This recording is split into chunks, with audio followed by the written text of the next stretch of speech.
Bailey with the Jerusalem Connection Red Alert report for Wednesday, October 6th. Campus update. Good news first or bad news? Well, I'll start with the good news. Out of the University of Bristol in England. I mentioned just a few weeks back that a professor there, quite an anti-Semitic professor in the classroom and on his own time, David Miller, well, he has now been fired. He calls for the end of Zionism. This professor simply did not have a political opinion about the modern state of Israel. He went much, much further than that. His disdain for the Jewish people was unabashed and tangible. As Dion, Pierre of the Algemeiner reported on October 1st, the University of Bristol in England has fired sociology professor David Miller, who has not only called for the end of Zionism, he also spreads conspiracies about British Jewish students. The decision to fire Miller came at the end of September and drew, quote, cheers from campus Jewish groups who had long raised complaints about his conduct. Complaints against Miller had been ongoing for 2 years. The first publicly noted was in November of 2018 when he mocked Jewish students for feeling safe on campus, blaming their fears on propaganda which they have been schooled with. It has been more than 2 years since the Community Security Trust and the Jewish community raised their heads and their voices in protest at the harassment, targeting, and vicious diatribe shared by Professor Miller with his students. That's a quote from Jewish advocacy groups.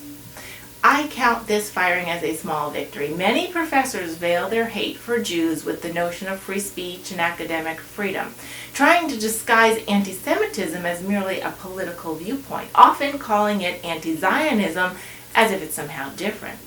But outspoken agendas against Jews and Israel by professors and their college staff, faculty, or groups is rarely about mere political differences. Those who oppose Israel far more often than not have their ideas rooted in an opposition to, if not an annihilation of, the Jewish people everywhere, not just in Israel. The diligence to which they hold their anti-Zionist perspective usually results in hostility, threats, shaming, and shunning of all things Jewish and all things supportive of Jews and Israel. Even non-political Jewish students who have no particular viewpoint about Israel's politics just yet are lumped into the focus of the anti-Israel barrage. So the firing of Professor Miller from the University of Bristol is a victory for all those on campus and all those praying for those on campus.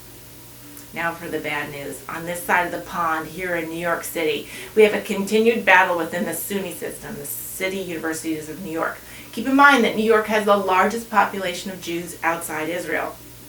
Dion, Pierre of the Algemeiner also reported on October 1 disturbing news that teachers' union groups are now making one-sided proclamations about the state of Israel, a topic not normally part of a mandate or purpose of a teachers' union. A controversial resolution condemning Israel passed this summer by the University of New York's Teachers Union. On June 10th, the resolution was passed by the Professional Staff Congress SUNY Union.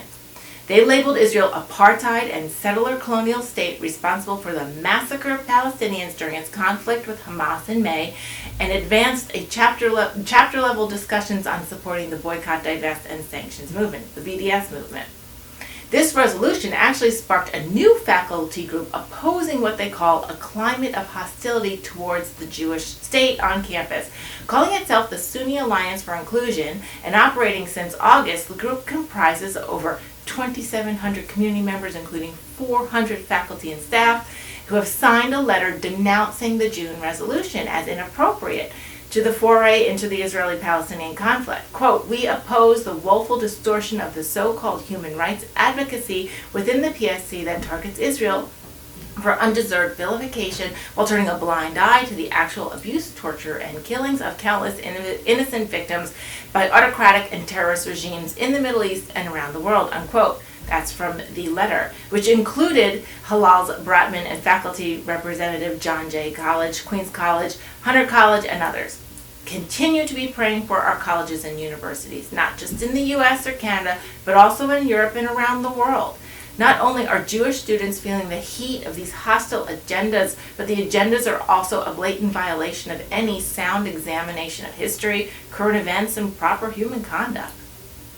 Shavua Tov, and have a great week.